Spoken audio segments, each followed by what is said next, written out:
C'est un événement qui dévoile un autre visage de la scène artistique africaine, celui du continent de toutes les audaces. Création Africa se tient ce week-end à Paris. Jeux vidéo, réalité virtuelle, cinéma, bande dessinée. Il s'agit d'un forum dédié à la scène créative la plus innovante. Et pour en parler, nous sommes ce soir avec Lise Gomis, secrétaire générale du forum Création Africa. Bonsoir. Bonsoir. Soyez la bienvenue sur le plateau du Journal Afrique. Alors, Création Africa a commencé ce soir. Ça va se tenir à la Gaîté Lyrique, au Conservatoire national des arts et métiers à Paris. Il y a plus de 300 créateurs africains qui sont présents. C'est énorme. Quel est le projet, quel est le concept que vous avez voulu mettre en place ? Alors le concept, d'ailleurs c'est un concept que l'on doit à l'artiste Blik Bassi, c'était de mettre en relation des créateurs africains entre eux et ensuite leur permettre finalement d'atteindre des marchés en dehors du continent.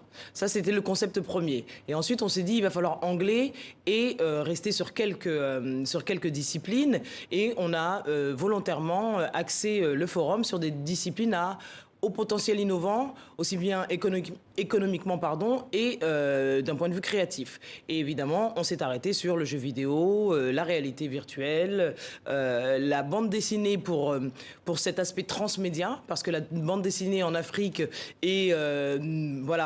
requiert plusieurs volets. On commence aujourd'hui de la bande dessinée sur des téléphones portables et elle finit en livre. Chose qu'on a plus de mal ici à faire en France. Et également le cinéma d'animation et les séries TV.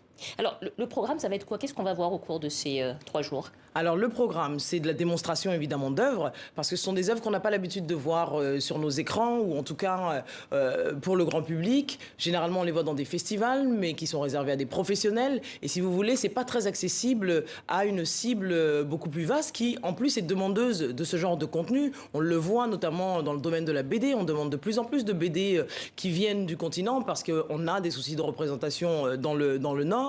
Et j'ai perdu la question.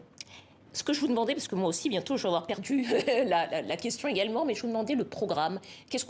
Comment est-ce que ça va, quelle est l'architecture, en fait, qu'est-ce qu'on va voir ce soir, qu'est-ce qu'on a vu aujourd'hui, demain samedi et dimanche ? Alors aujourd'hui, le forum s'est fait en 3 temps.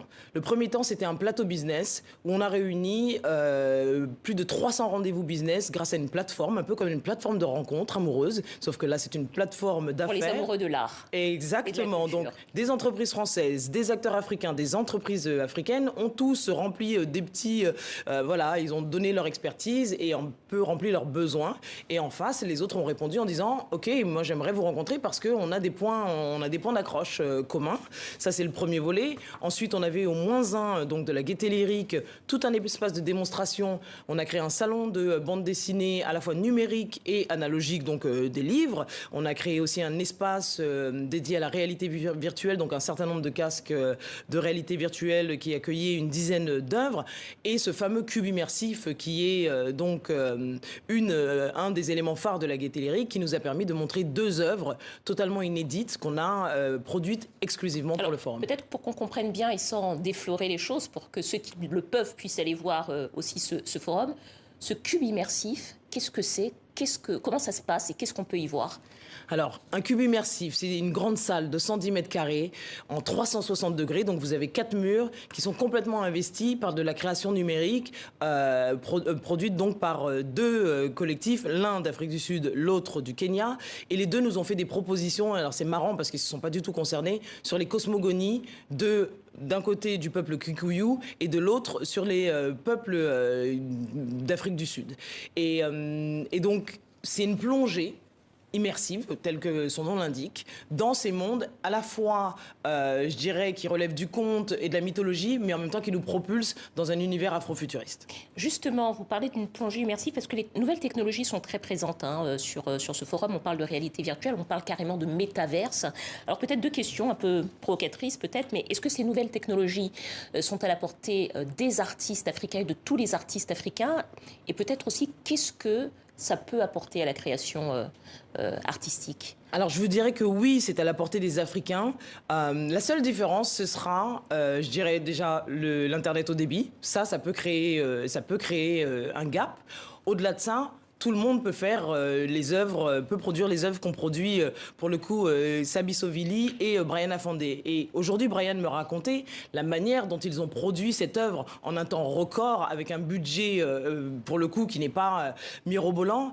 Et juste le fait de m'expliquer qu'ils ont dû mettre en réseau 7 ordinateurs pour pouvoir avoir la puissance d'un ordinateur qu'on pourrait trouver aux États-Unis et en France, et qu'ils ont réussi à sortir l'œuvre dans ce temps record, pour moi, ça dit que oui, effectivement, tous les créateurs africains peuvent accéder à cette œuvre numérique. Et en tout cas, c'est utile. Peut-être en quelques mots, Lise Gomis, il nous reste peu de temps. Créer, c'est toujours une manière de dire quelque chose du monde dans lequel on vit et de la façon dont on le perçoit. Vous, quand vous avez créé ce forum, quand vous l'avez structuré, qu'est-ce que vous avez voulu dire de votre Afrique, celle que vous connaissez, que vous voyez?